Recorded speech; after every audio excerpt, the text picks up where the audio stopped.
भंजनगर में जन आक्रोश महिला समावेश। नारी शक्ति बंधन अधिनियम को संसद में पारित करिबारे कांग्रेस नेतृत्वाधीन विरोधी माने प्रतिबंधक साजिथिले। ए बिल विरोध में भोटिंग दे विरोधी दलगुड़िक राजनीति क्षेत्र में महिला मानक भागीदारी चाहू नाहांती।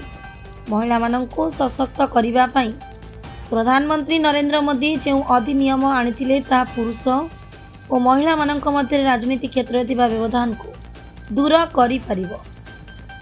ए अधिनियम एकांत आवश्यक बोली भंजनगर विधायक प्रद्युम्न कुमार नायक कहिसेंति। घुमुसरा भंजनगर और सांगठनिक जिला सभापति नील माधव पात्र पौरोहित्य भंजनगर सहर मुख्य रास्त भाजपा पक्षर आयोजित जन आक्रोश महिला सभा जोगदे कंधमाल सांसद सुकांत कुमार पाणिग्राही विजद और कांग्रेस उपरे वर्षिछंती।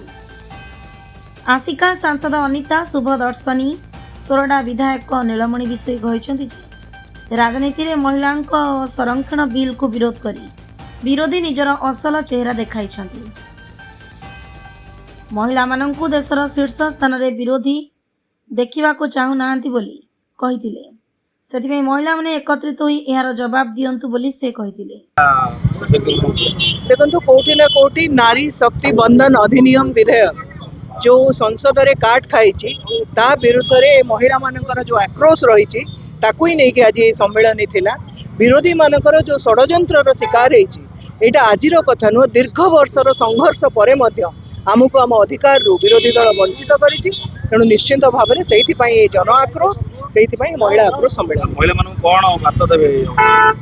देखो ये लड़े ये आरंभ है जदि विरोधी भावुंट जे संसद रे पिठी देखे कि चलीगला युद्ध ये शेष है बिल्कुल नुह यही तो आरंभ मात्र आपको आम आहरी तौक नहीं जीवु प्रत्येक महिला पाखक जीवु।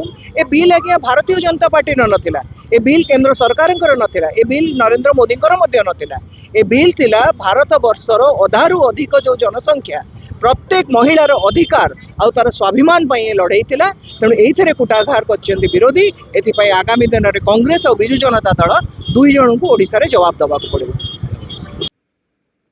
दक्षिणांचल स्वतंत्र प्रतिनिधि अमरेंद्र कुमार पटनायक रिपोर्ट ओडिशा टुडे।